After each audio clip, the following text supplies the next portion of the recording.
जो आपकी डिजायर थी यहाँ पर, ये क्या है, डिजायर है मिलने की, है ना, मिलने की बहुत इच्छा हो रही है, तो अब क्या करेंगे, ईगो से बात करेंगे और एक मिठाई का डब्बा लेंगे, उनसे बात करेंगे, आखिर में कहेंगे आपसे मिलकर अच्छा लगा, आप बहुत अच्छे हैं, अल्टरनेटिव निकाला। अब आप वो खुश हो जाएंगे, जो आपके नाइबर्स थे वो खुश हो जाएंगे, अच्छा हमारे तो पड़ोसी बहुत अच्छे हैं यार, इनको हम अच्छे लगे, वो ऐसा कहेंगे, ठीक है। लेकिन आप किसी को डायरेक्ट अगर आप कहेंगे कि नहीं आप मुझे अच्छे लगते हैं, तो आपको शायद थोड़ी सी मुश्किलों का सामना करना पड़ सकता है।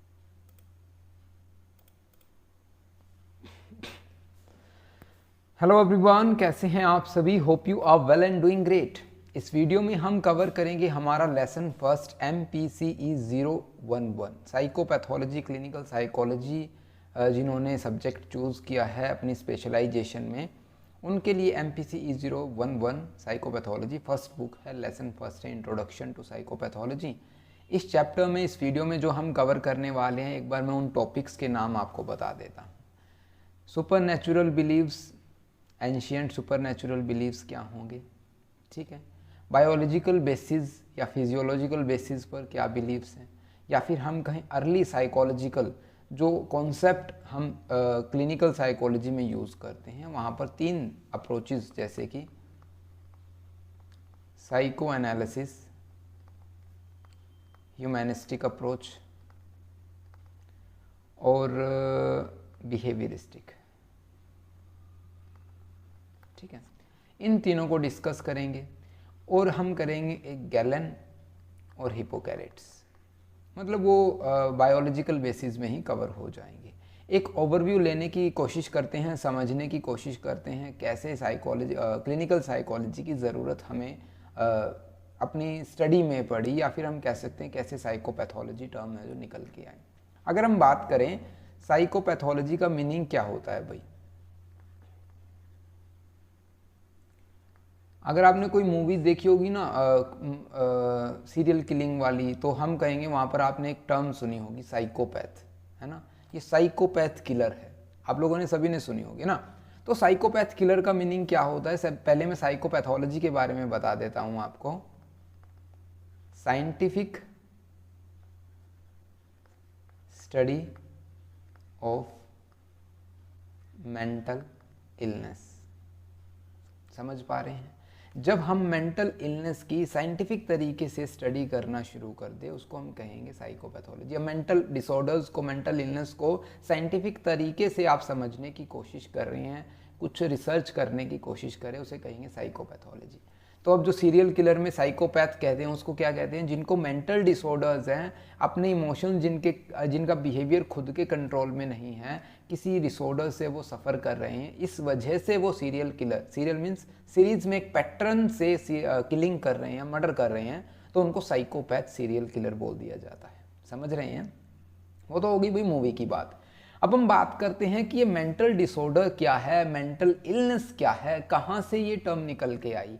तो हमें चलना होगा हमारे पूर्वजों के पास, या फिर आज भी ये बिलीफ है, आज भी है। आप जेन्युइनली, अगर आप लोगों ने आपकी फैमिली में ये बिलीव सुने हो ना, तो आप कमेंट सेक्शन में हमें ज़रूर बताइएगा। एंशिएंट सुपर नेचुरल बिलीव, ऐसा कंसिडर किया जाता था मेंटल डिसऑर्डर को। मैं ना हम कहीं कॉमन लैंग्वेज में आपको डिफाइन करने की कोशिश करता हूँ। आप लोगों ने जादू टोना सुना होगा, है ना, क्या जादू टोना, या फिर इविल स्पिरिट, बुरी आत्मा का साया, विच क्राफ्ट, जादू टोना को ही बोलते हैं भाई विच क्राफ्ट। या हम कहें कि इविल स्पिरिट सबसे मुझे अच्छा लगता है कि हमारे यहाँ जो लोकल चलता है, वो क्या कहते हैं कि इनका ना किसी चौराहे पर पैर आ गया है, तो बुरी आत्मा का साया है इस लड़के या लड़की पर, या इस बच्चे या बच्ची पर, या इस औरत या आदमी पर। ऐसा कहा जाता है, आज भी कहा जाता है कि इसका ना, इस पे ना किसी बुरी आत्मा का साया आ गया है। अब वो बुरी आत्मा का साया क्या, भाई एंशिएंट बिलीव था, सुपर नेचुरल बिलीव्स, उनका मानना था कि हमारे बिहेवियर में जो मेंटली रिलेटेड कोई भी प्रॉब्लम है, कि हम चिल्लाने लग जाएं, रात को डरना शुरू हो जाए, तो वो किस वजह से होता है, या तो हम अपने जो भगवान हैं, देवता हैं, उनको क्या कर दे, नाराज कर दे, या उनके जो मन चाही को, या जो चाहते हैं हम वो काम ना करें। ऐसा एंशिएंट बिलीव्स था कि हमारे एबनॉर्मल जो बिहेवियर है, उनका कारण है सुपर नेचुरल पावर्स का नाराज हो जाना, या फिर हम कह सकते हैं इविल स्पिरिट, बुरी आत्मा का साया, विच क्राफ्ट, जादू टोना किसी ने कर दिया।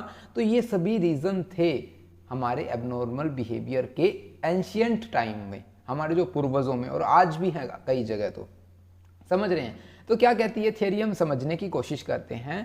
Abnormal behaviour to the disfavour of supernatural power और the mischief of demons. Demons होते हैं भाई राक्षस, ठीक है, समझ रहे हैं आप। तो एंशियंट ह्यूमन सिविलाइजेशन का क्या मानना था कि जितना भी supernatural magic, evil spirit, डिमोन्स, moons and star, ये भी यहाँ पर मायने रखते हैं कि हमारे जो ऐसा देखा गया है, कभी आपने किसी सीरियल में देखा हो कि एक मूवी भी आई थी, वरुण धवन की मूवी थी, जिसमें क्या होता था, पूर्णिमा का चांद होता था और वो इसमें जो क्या होता था उसके बिहेवियर में चेंज, वो भेड़िया बन जाता था। भेड़िया मूवी का नाम था आई थिंक, है ना।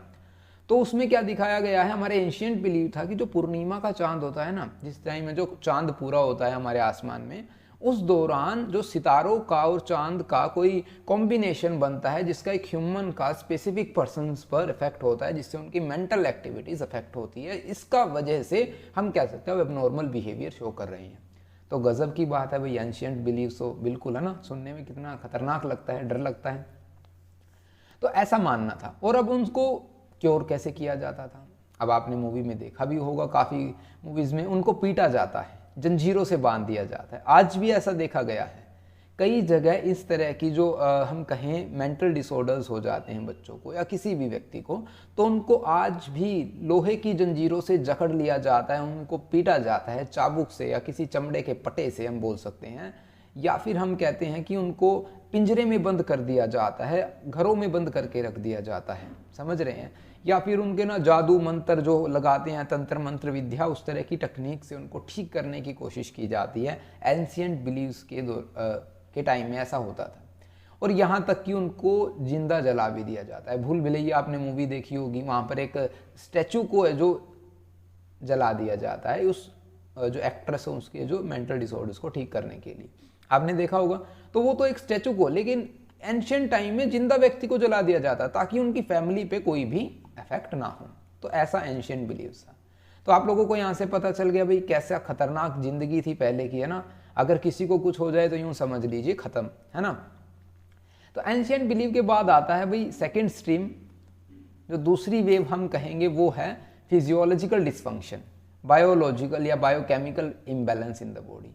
ये बात करती है, अब जो एंशियंट बिलीव्स है ना, उसको विच क्राफ्ट और डेमोनोलॉजी में देख सकते हैं, समझ रहे हैं। ये बिल्कुल एज इट इज मैंने जो भी समझाया ना, बिल्कुल आप यूँ समझ लीजिए, इसको थियरी में आपने नोट करना है, समझना है इन चीज़ों को। बस आप पढ़ेंगे तो आपको एज इट इज वीडियो याद आएगी जब आप देखेंगे, ठीक है। मून स्टार्स मैंने बता दिए। बायोलॉजिकल मॉडल्स की बात करते हैं तो हिप्पोकैरेट्स और गैलेन दो फिलोसफर्स रहे हैं, ठीक है। इन्होंने, जो हिप्पोकैरेट्स है वो फादर ऑफ मेडिसिन, इन्होंने क्या कहा, सुपरनेचुरल बिलीव्स को नेग्लेक्ट किया। भाई ऐसा कुछ भी नहीं होता, जो भी होता है अकॉर्डिंग टू हिप्पोकैरेट्स ह्यूमरल थियरी, उन्होंने एक थियरी दी ह्यूमरल थियरी। इस थियरी के अकॉर्डिंग ह्यूमन बॉडी में ना फ्लूइड्स होते हैं। कितने फ्लूइड्स होते हैं भाई? 4 type of fluids, body fluid जिनको कहा जाता है। और इन फ्लूइड कौन कौन से फ्लूइड्स होते हैं? Blood, yellow bile second one, third one is the black bile, phlegm. अब इनकी सभी की फंक्शनिंग अलग अलग होती है, ठीक है, सबका अलग अलग काम होता है। फर्दर वीडियोस में कभी स्पेसिफिक वीडियो बनाएंगे तब हम इसको डिस्कस करेंगे, ठीक है। अब जो हम इनकी सभी की अलग अलग फंक्शनिंग होती है, मान लीजिए किसी कारण वजह से यहाँ इन फ्लूइड्स में इम्बैलेंस हो या डिसफंक्शन हो तो क्या होगा? मेंटल डिसऑर्डर हो जाएंगे, समझ रहे हैं। अभी इकलौते ऐसे थे जिन्होंने सुपरनेचुरल बिलीव्स को नेग्लेक्ट किया या उनका क्रिटिसाइज किया, उनको विरोध किया। इन्होंने कहा कि इन फ्लूइड्स में कोई भी डिसफंक्शन होगा तो हमारी बॉडी में इलनेस होगी, इलनेस की वजह से आप यूँ समझ लिए मेंटल डिसऑर्डर भी हो सकता है। तो इन्होंने ऐसा पहली बार कहा।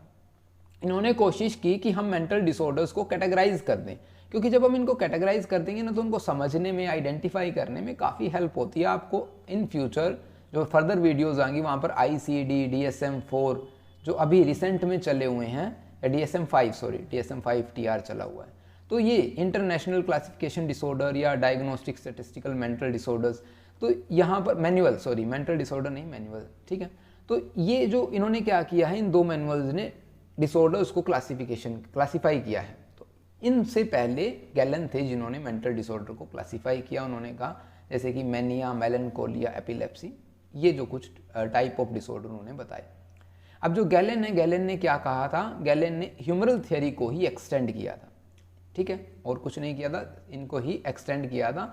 और कुछ टेम्परामेंट्स की बात की, जैसे कि सैंग्विन, कॉलरिक, मेलनकोलिक, फेल्गमेटिक, इन पे बात की, ठीक है। तो ये था बायोलॉजिकल मॉडल आपको समझ आ गया कि बॉडी में 4 तरह के फ्लूइड होते हैं, इन फ्लूइड्स में डिसफंक्शनल की वजह से मेंटल डिसऑर्डर्स होते हैं।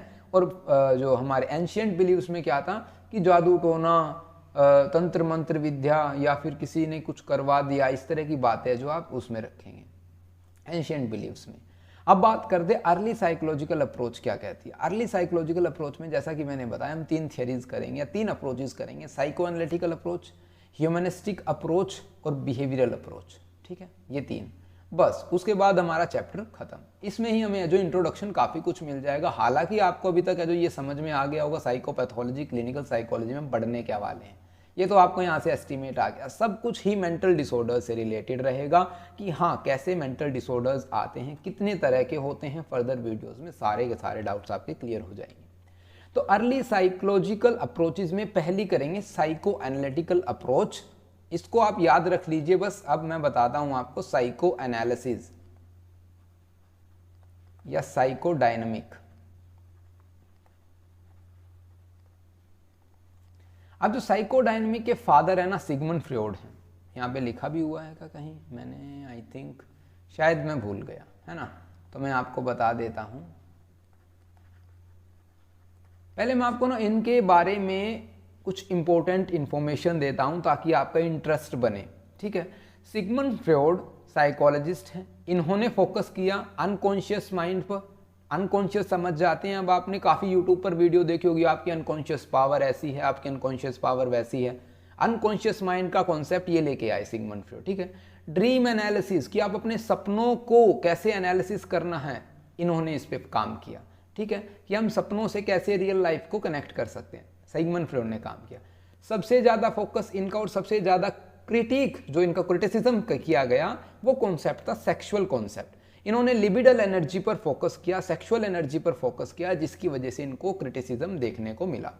और बहुत बड़ा कंट्रीब्यूशन इनका साइकोलॉजी में रहा है। जब भी आप साइकोलॉजी की बुक उठाते हैं, पढ़ना शुरू करते हैं, सिगमंड फ्रॉइड वहाँ से आपका कॉन्सेप्ट बनाना शुरू कर देता है। तो ये कुछ विशेषताएं थी। ठीक है, इन्होंने हिप्नोसिस सीखा था फ्रेंच से और उसको इनोवेटिव तरीके से अप्लाई किया अपने रिसर्च पर, अपने क्लाइंट्स पर। ठीक है, अब कैसे इन्होंने हिप्नोसिस, आप लोगों ने मूवी में देखा होगा, हिप्नोटाइज कर देते हैं, ऐसे लॉकेट दिखाते हैं और हिप्नोटाइज, और फिर वो उसके वश में हो जाता है, ऐसा कुछ है ना, भाई वो मूवीज होती हैं। ठीक है, अब रियल लाइफ में हिप्नोसिस का मीनिंग क्या है, आपके माइंड में कोई कॉन्फ्लिक्ट है, कोई प्रॉब्लम है, कोई चैलेंज है जिससे आपको फेस कर रहे हैं, सफ़र कर रहे हैं, जिसकी वजह से आप सैडनेस फील कर रहे हैं। तो सिगमंड फ्रॉइड क्या कहते हैं, अपने क्लाइंट को एक काउच पे लेटाते हैं, एक सोफे पे, बड़े से सोफे पे लेटाते हैं, आराम से उनसे बात करना शुरू करते हैं लो लाइट में। ठीक है, लो लाइट में जब वो बात करना शुरू हिप्नोसिस में, ठीक है, मैं वो तरीका थोड़ा सा आपको बता रहा हूँ।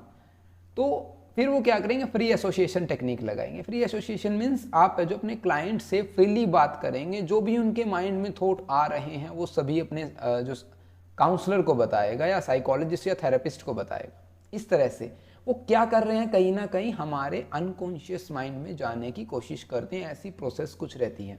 ठीक है, फ्री एसोसिएशन, ड्रीम एनालिसिस या ट्रांसफेरेंस टेक्निक, ये सभी यूज़ की जाती हैं साइको एनालिटिकल अप्रोच में।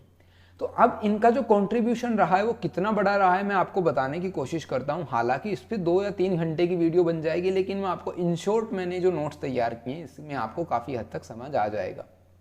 देखिए, इन्होंने जो मेन कोर एलिमेंट है, आप मेन कॉन्सेप्ट कह सकते हैं, टॉपिक कह सकते हैं, वो थे मेंटल स्ट्रक्चर।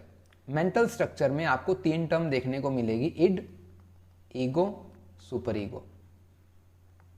मैं आपको समझाऊंगा ये क्या होती है। लेवल ऑफ कॉन्शियसनेस में कॉन्शियसनेस, प्री कॉन्शियसनेस और अनकॉन्शियसनेस, जो कि सबसे ज़्यादा इंपॉर्टेंट है। ठीक है, 3 टर्म ये हो जाती हैं। अब ये 3 टर्म ये हो जाती हैं। स्टेजेस ऑफ साइकोसेक्सुअल डेवलपमेंट, अब इन्होंने कुछ ना क्राइटेरिया दिया, कुछ स्टेजेस दी, उन स्टेजेस को भी हम यहाँ पर डिस्कस करेंगे। लगभग 5 स्टेजेस है जो इन्होंने दी। इन्होंने कहा कि एवरी इंडिविजुअल, हर एक बच्चा, हर एक व्यक्ति इन 5 स्टेजेस से गुजरता है अपनी लाइफ के दौरान। ठीक है, बचपन में जब बच्चा होता है, मतलब बचपन में बच्चा नहीं होता, जब उसका जो चाइल्डहुड होता है, हम ये कह सकते हैं, उस दौरान से लेकर अडल्टहुड तक वो 5 स्टेजेस से गुजरता है। ठीक है, अब बात करते हैं next, anxiety and defence mechanism. अब भाई उन्होंने एंजाइटी का रीजन बताया, क्यों एंजाइटी होती है क्रिएट, वाई एंजाइटी क्रिएट। ठीक है। और डिफेंस मैकेनिज्म क्या होता है, कैसे हम उस एंजाइटी से कोप करते हैं, बाहर निकलते हैं, और डिफेंस मैकेनिज्म बताएं उन्होंने। करीबन 12 to 15 डिफेंस मैकेनिज्म हम डिस्कस कर सकते हैं, लेकिन अभी कुछ करेंगे, बिल्कुल 4-5, ठीक है। और psycho analytical therapy, psycho analytical therapy में जैसे कि मैंने बताया फ्री एसोसिएशन, ट्रांसफेरेंस, या फिर हम करें ड्रीम एनालिसिस, या फिर हम कहें काउंटर ट्रांसफेरेंस, इस तरह की टेक्निक्स है जो इन्होंने साइको एनालिटिकल थेरेपी में यूज़ की। अब देखिए कितनी सारी टर्म्स मैंने आपको बताई, अब वन बाय वन हम इनको समझेंगे, फिर आपको ध्यान देना होगा। मैं एक एग्जांपल से आपको समझाना चाहूँगा। सबसे पहले हम id, ego, superego, conscious, preconscious, unconscious, इनके बारे में बात करेंगे। साइकोसेक्सुअल डेवलपमेंट को हम थोड़ा सा पीछे रख देते हैं, अभी हम इन पे ही बात करते हैं। चलो, सबसे पहले आता है भाई हमारा प्री कॉन्शियस अनकॉन्शियस माइंड। ये समझ लीजिए, ये छोटा सा टॉपिक है, उसके बाद है जो हम इंटर रिलेटेड टॉपिक्स में घुस जाएंगे, ठीक है। तो सबसे पहले बात करते हैं हमारा कॉन्शियस माइंड। क्या कहता है आपका कॉन्शियस माइंड? आइए थ्योरी भी आपको साथ के साथ मैं दिखा देता हूँ। आप लोगों ने देखा होगा, इसको हम समझेंगे टिप ऑफ एन आइसबर्ग। जब भी आप सिगमंड फ्रॉइड की पढ़ेंगे, मान लीजिए ये वाटर है, ठीक है। अब आप समझ जाएंगे वाटर, हम इसका कलर चेंज कर लेते हैं, आई थिंक, ठीक है। और ये क्या है हमारा बर्फ का पहाड़, ओके, समझ गए। अब आप ये देखेंगे टिप ऑफ एन आइसबर्ग, ये जो होगा वो कॉन्शियस स्टेट होगी, ये वाली जो होगी वो प्री कॉन्शियस होगी, और जो ये वाली होगी ये अनकॉन्शियस होगी। समझ पा रहे हैं क्या कहना चाहता हूं? कॉन्शियस स्टेट वो है जिन एक्सपीरियंस से लाइफ के, जिन थॉट से आप क्या हूं, अवेयर हूं। अब समुद्र है या कहीं भी आप, जो टिप ऑफ आइसबर्ग है, आप देख लीजिए क्या है, उसका बर्फ का पहाड़ है, ठीक है। अब बर्फ के पहाड़ को आप क्या कर रहे हैं, यहाँ पे आप इसको ऑब्जर्व कर सकते हैं, हाँ भाई ये मुझे दिखाई दे रहा है, कॉन्शियस है। मीन्स आप अपने ब्रेन से आप इसको कोरिलेट करने की कोशिश करिए कि अवेयरनेस, जिस हिस्से को ब्रेन के, जिन मेमोरीज को, जिन थॉट्स को आप कॉन्शियस, करंट अवेयर हैं जिन चीज़ों से, वो होंगी कॉन्शियसनेस में आपकी आएंगी, कॉन्शियस माइंड में रहेंगी। समझ रहे हैं? अगर मैं आपको अभी इन रियलिटी एग्जांपल देने की कोशिश करूं तो आप अभी ध्यान से सोचिए। सोचना क्या है? सोचना नहीं है, सिर्फ ऑब्जर्व करना है। आपके सराउंडिंग में आपको कौन कौन सी साउंड सुनाई दे रही है? मुझे घड़ी की टिक टिक सुनाई दे रही है, शायद आपको भी, या फिर हॉर्न, जो ट्रैफिक हॉर्न है, या फिर आप कह सकते हैं आपको बर्ड्स की चर्पिंग सुनाई दे रही होगी, शायद आपके मम्मी आवाज़ लगा रहे होंगे, अगर आप वीडियो देख रहे, शायद आपके भाई बहन आपके साथ में बैठे होंगे।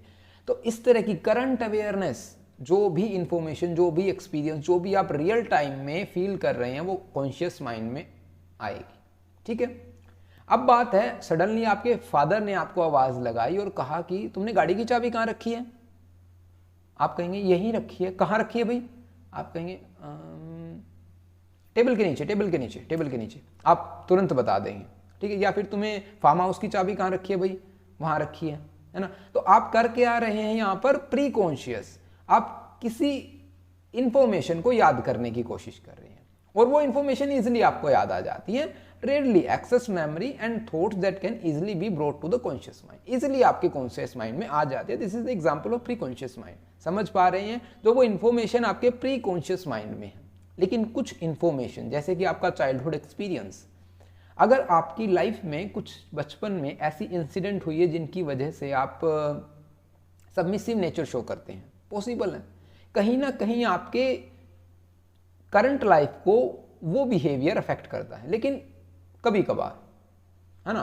तो वो क्या होगी? अनकॉन्शियस माइंड, जिनको आप एकदम से याद नहीं कर पाते। अगर मैं कहना चाहूं तो आप इसके बॉटम एरिया को नहीं देख पाएंगे, बर्फ के पहाड़ के एरिया, तो वो कहेंगे unconscious mind. Repressed thought, repressed memories, desires that are inaccessible to conscious mind but can influence our behaviour, लेकिन हमारे बिहेवियर को क्या करती हैं? अफेक्ट करती हैं। सो ये क्या है? Unconscious mind. होपफुली अब आप समझ गए होंगे, जिस इंफॉर्मेशन, जिन थॉट या जिन मेमोरीज से हम करंटली अवेयर हैं, वो कॉन्शियस माइंड में आएंगी। जो हम आसानी से रिकॉल कर सकें वो प्री कॉन्शियस में आएंगे, और जो हमें याद नहीं है लेकिन हमारे कहीं ना कहीं बिहेवियर को अफेक्ट करती हैं वो अनकॉन्शियस माइंड में आएंगी। ठीक है, हो गया आपको कॉन्सेप्ट क्लियर? तो लेवल ऑफ कॉन्शियसनेस आपको समझ में आ जाता है यहाँ पर, मैं मान के चलता हूँ। अगर आ जाता है तो आप हमें कमेंट सेक्शन में ज़रूर बताइएगा, फीडबैक ज़रूर दीजिएगा। अब बात करते हैं इड, ईगो, सुपर ईगो। सुनने में आपको ईगो ईगो पता लग रहा होगा, अरे यार ईगो तो इसका मतलब वही है, उसमें बड़ा ईगो है, मुझसे बात नहीं करता या मुझसे बात नहीं करती। लेकिन यहाँ ईगो वाली वो बात नहीं है भाई। समझिए आप क्या होती है ईगो। देखिए एग्जाम्पल से मैं आपको समझाना चाहूँगा। एग्जाम्पल हम यहाँ पर 2 एग्जाम्पल लेंगे, ठीक है। फर्स्ट एग्जाम्पल लेंगे हम रिलेशनशिप का। आप छोटी सी स्टोरी सुनना, क्या होगा उससे आपको इन टर्म्स को बिल्कुल आपका जो पॉइंट ऑफ व्यू है बिल्कुल क्लियर हो जाएगा। क्या? रिलेशनशिप। एक बॉय है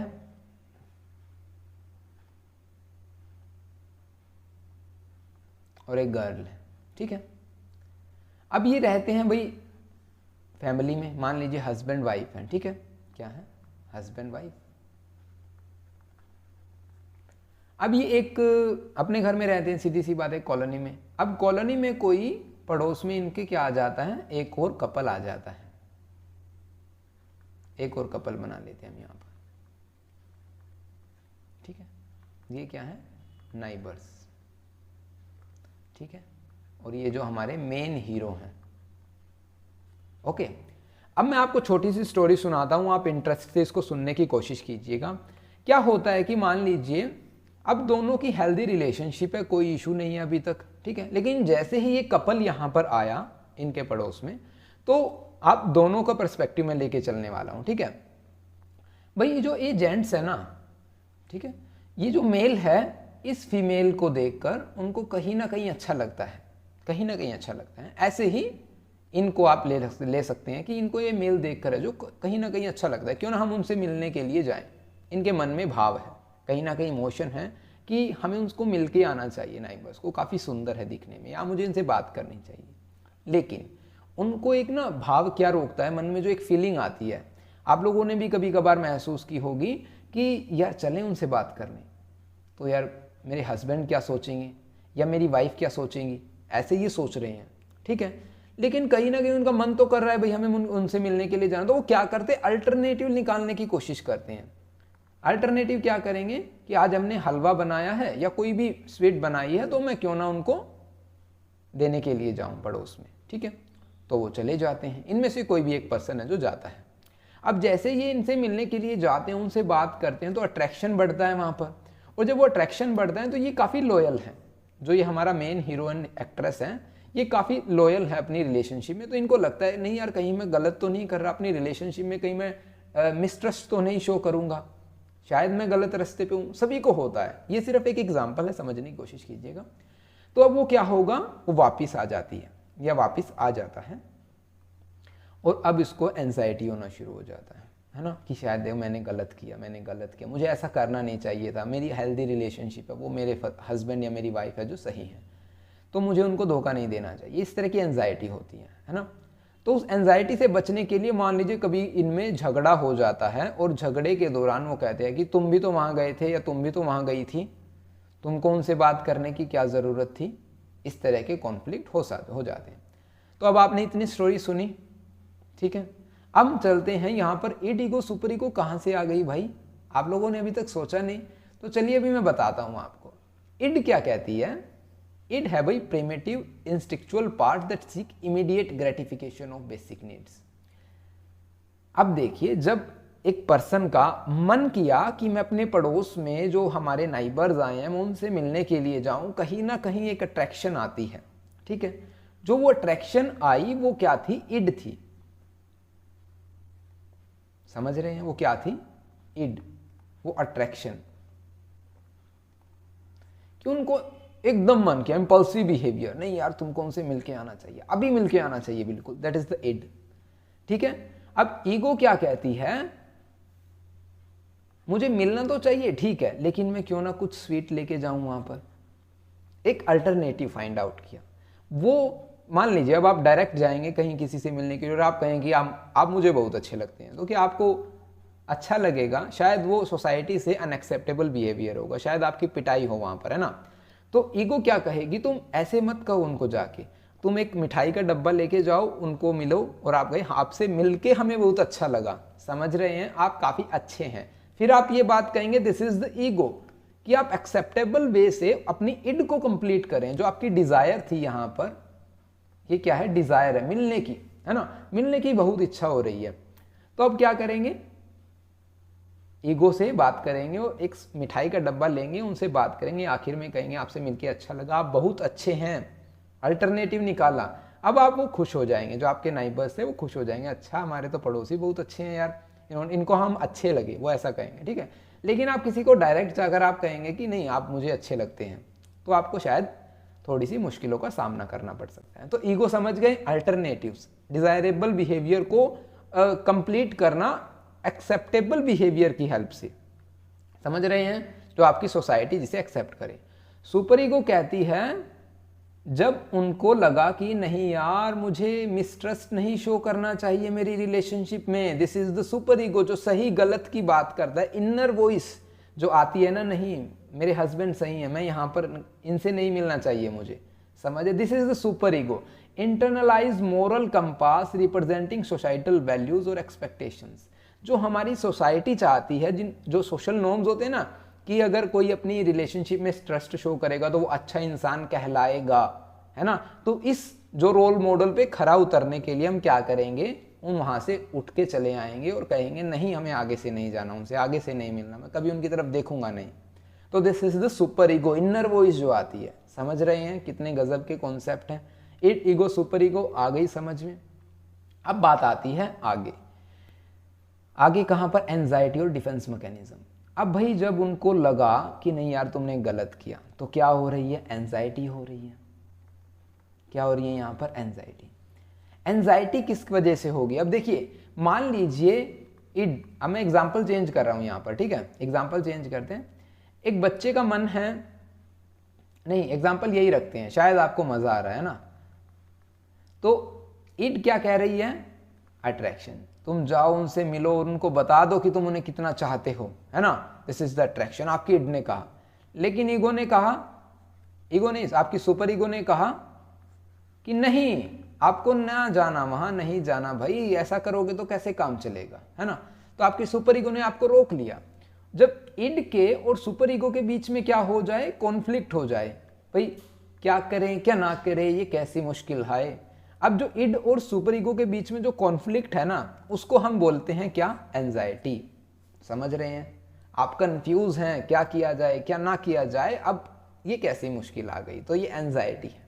arousal and distress caused by unconscious conflict between end ego super ego.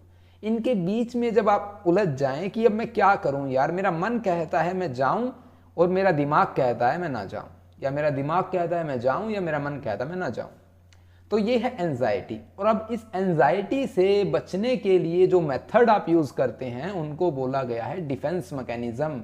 आप अपनी एंजाइटी को डिफेंस करने के लिए, अपने आप को डिफेंस करने के लिए कुछ टेक्निक्स का यूज करते हैं, that is the defence mechanism. अब कौन कौन सी टेक्निक्स है, काफी सारी टेक्निक्स है। एक एग्जांपल से मैं आपको समझाना चाहता हूं। मान लीजिए आपका फ्रेंड क्या करता है, ड्रिंक करता है या स्मोकिंग करता है, ओके। अब आपका फ्रेंड स्मोकिंग करता है, ड्रिंक करता है। अब आपने कहा कि यार तुम शराब ना पिया करो, या तुम्हारी हेल्थ के लिए अच्छी नहीं है। तो आपका फ्रेंड क्या करता है, रैशनलाइजेशन टेक्निक यूज करेगा। रैशनलाइजेशन टेक्निक क्या कहती है कि डॉक्टर्स ने कहा है, मैंने न्यूज में पढ़ा था, डॉक्टर्स ने कहा है if you take 30 ml pack daily then there will be no problem. समझ रहे हैं, अगर आप 30 ml का पैक डेली ले लेते हैं तो आपको कोई प्रॉब्लम नहीं होने वाली। तो रैशनलाइजेशन, उसको शराब पीना है, उस एंजाइटी से वो एक्सेप्ट नहीं कर सकता कि हाँ मैं गलत कर रहा हूं। इसी एंजाइटी से बचने के लिए जो टेक्निक उसने यूज की वो रैशनलाइजेशन है। और रैशनलाइजेशन को क्या कहा जाता है, defence mechanism. Hopefully you understand. Unconsciously, unconscious mind unconscious तरीके से वो क्या करता है, उस एंजाइटी से कोप अप करने की कोशिश करता है।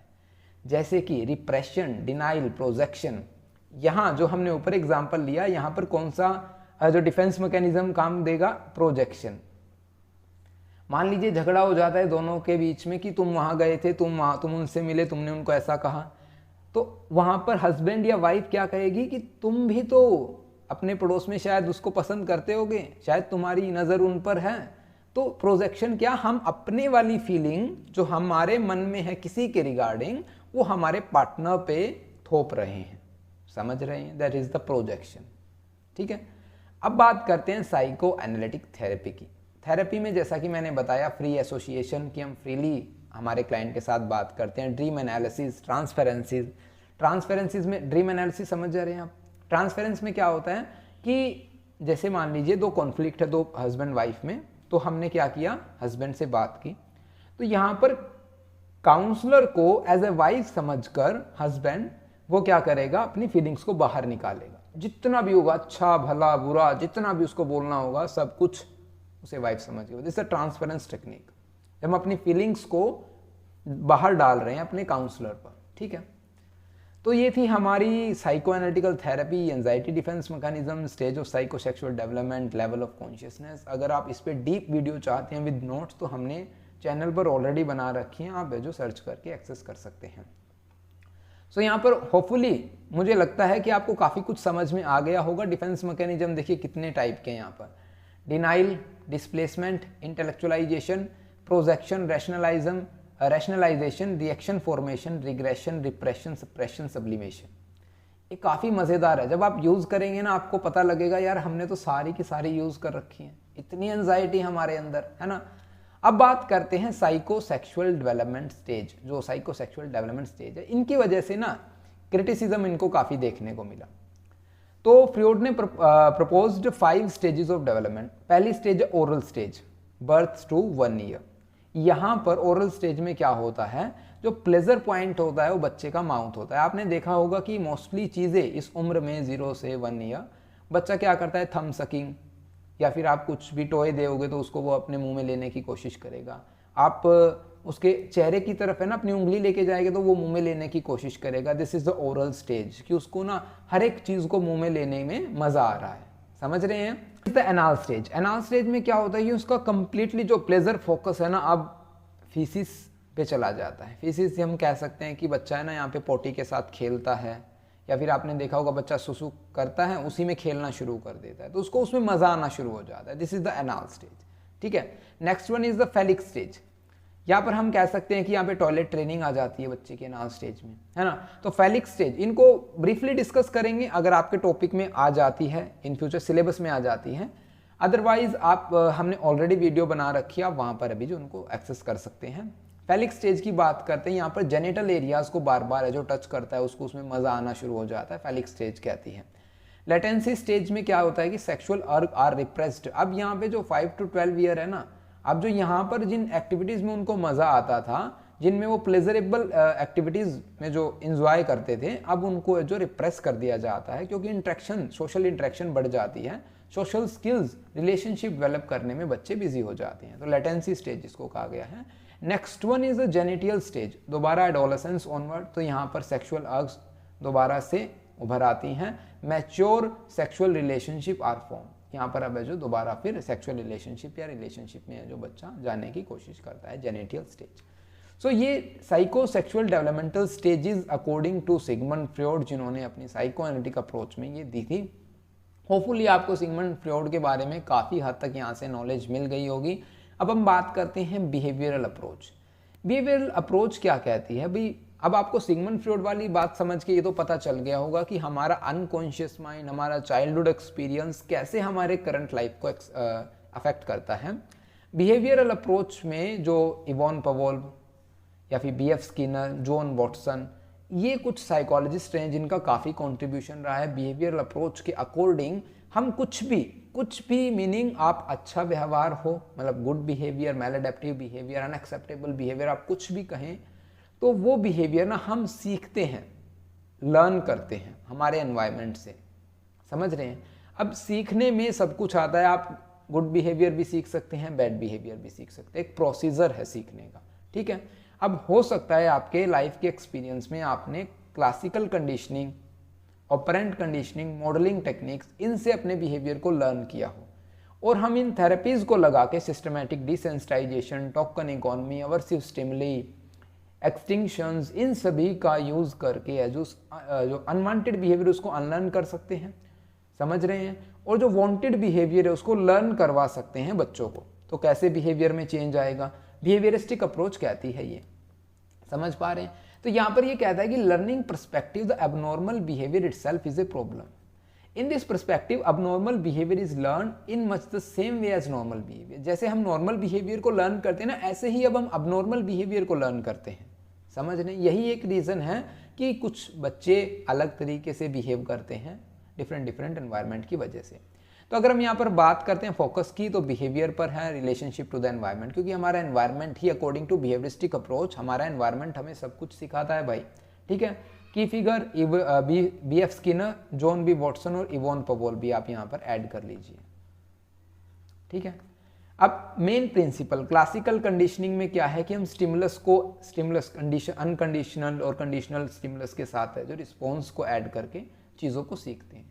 ऑपरेंट कंडीशन में हम रेनफोर्समेंट, जिसमें हम पॉजिटिव और नेगेटिव, ऐसे ही पनिशमेंट पॉजिटिव नेगेटिव, इनका यूज करके हमें जो सीखते हैं। मॉडलिंग में हम इमिटेट, कॉपी, ऑब्जर्विंग करके जो लोगों को सीखते हैं। ये कुछ मेन प्रिंसिपल्स थे। अगर आप इन पे वीडियोस देखना चाहते हैं तो हमने MPC 023 काउंसलिंग साइकोलॉजी में ब्रीफली डिस्कस किए गए हैं। बिहेवियर मॉडिफिकेशन एक चैप्टर है, वहाँ पर ये कंप्लीट प्रिंसिपल्स इनको डिस्कस किया गया है। अगर आपके सिलेबस में ये है तो हम फर्दर इनको डिस्कस करेंगे। टेक्निक की बात हमने कहा, सिस्टमैटिक डिसेंसिटाइजेशन, एक्सपोजर थेरेपी और टोकन इकोनॉमी। क्या होता है एक्सपोजर थेरेपी में, हम है जो एंजाइटी प्रोवोकिंग स्टिमुलस हैं उनसे साथ है जो हमारे इंडिविजुअल या क्लाइंट को धीरे धीरे एक्सपोज करते हैं और उनके बिहेवियर में चेंज लेके आने की कोशिश करते हैं। सिस्टमैटिक डिसेंसिटाइजेशन से सिस्टमैटिकली वहाँ पर है जो एक हायरार्की कंसीडर की जाती है, हायरार्की फॉर्मेशन की जाती है जो एंजाइटी प्रोवोकिंग स्टिमुलस है, और वन बाय वन हम उनको फेस करवाएंगे, साथ के साथ उनको एंजाइटी रिलैक्सेशन टेक्निक भी वहाँ से है जो सिखाने की कोशिश करते हैं, फिर कंबाइन करते हैं और सिस्टमेटिकली उनकी जो एंजाइटी प्रोवोकिंग स्टिमुलस को फेस करने की हेल्प करते हैं उनकी, ताकि वो उनको फेस कर सके। टोकन इकोनॉमी में हम करते हैं कि मान लीजिए आप टोकन्स देते हैं डेली बेसिस पे, मान लीजिए फॉर एग्जांपल हमने हमारी वीडियो में फन फ्लिप या फिर OS का एग्जांपल लिया था जो कि खाने के प्रोडक्ट हैं भाई, ईटिंग प्रोडक्ट, ठीक है। या आप कह सकते हैं कि आजकल जो कुरकुरे या फिर कोल्ड ड्रिंक पे क्या किया जाता है, एक बार कोड दे दिया जाता है, QR कोड से ना आपको स्कैन करना होता है और आपको कैशबैक दे दिया जाता है। जब आप QR कोड लेते हैं तो वो क्या एक टोकन है, टोकन के साथ जब आप उनको दोबारा देते हैं वापस मुड़ के, तो आप क्या करते हैं, आपको कैशबैक मिलता है। इट मीन्स टोकन इकोनॉमी ऐसी है जहाँ पर आप एक्सचेंजेबल टेक्निक का यूज़ करके किसी एक पर्टिकुलर बिहेवियर में चेंज लेके आते हैं। तो आप कहेंगे कि भैया कोल्ड ड्रिंक में कहाँ चेंज आ गया, चेंज आ रहा है भाई। जितनी बार आप जो कोल्ड ड्रिंक के जो कैशबैक के चक्कर में आप कोल्ड ड्रिंक खरीद रहे हैं ना, तो कंपनी कहीं ना कहीं आपके बिहेवियर में चेंज लेके आने में सक्सेसफुल है। समझ रहे होंगे आप। तो ह्यूमनिस्टिक अप्रोच कहती है भाई, ह्यूमनिस्टिक अप्रोच में अब्राहम मास्लो और कार्ल रोगर, दो साइकोलॉजिस्ट का, ह्यूमनिस्टिक साइकोलॉजिस्ट का काफ़ी कंट्रीब्यूशन रहा है।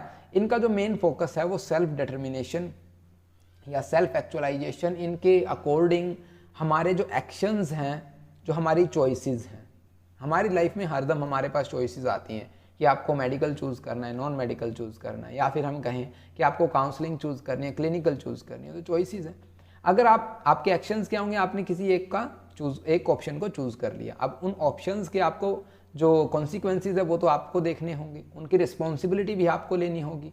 मान लीजिए किसी ने क्लिनिकल साइकोलॉजी ली और वो बेहतर परफॉर्म नहीं कर पाया, तो वो क्या कहेगा, क्लिनिकल साइकोलॉजी तो बेकार सब्जेक्ट है, ठीक है, या फिर टीचर्स ने नहीं समझाया, क्योंकि वो अपने एक्शंस की रिस्पॉन्सिबिलिटी खुद नहीं लेना चाहता, इसीलिए एबनॉर्मल बिहेवियर शो करते हैं अकॉर्डिंग टू ह्यूमनिस्टिक अप्रोच। हर एक पर्सन में इनेट कैपेबिलिटी होती है कि वो सेल्फ एक्चुअलाइजेशन की ओर जाए, अपने फुल पोटेंशियल का यूज़ करे according to humanistic approach. Hopefully आप यहाँ पर समझ गए होंगे। और यहाँ पर जो थेरेपीज़ हम कहेंगे यूज़ की जाती हैं वो है क्लाइंट सेंटर्ड थेरेपी और एग्जिस्टेंशियल थेरेपी। इनको भी हम फर्दर वीडियोस में डिस्कस करेंगे। इस वीडियो में इतना ही। होपफुली आपको इन टॉपिक्स के बारे में क्लैरिटी बन गई होगी। अगर आपको कंटेंट ज़रा भी अच्छा लग रहा हो तो आप फीडबैक ज़रूर प्रोवाइड कीजिए। मिलते हैं नेक्स्ट वीडियो में। इस वीडियो में इतना ही, तब तक के लिए नमस्कार। Thanks for watching this video. Have a nice day.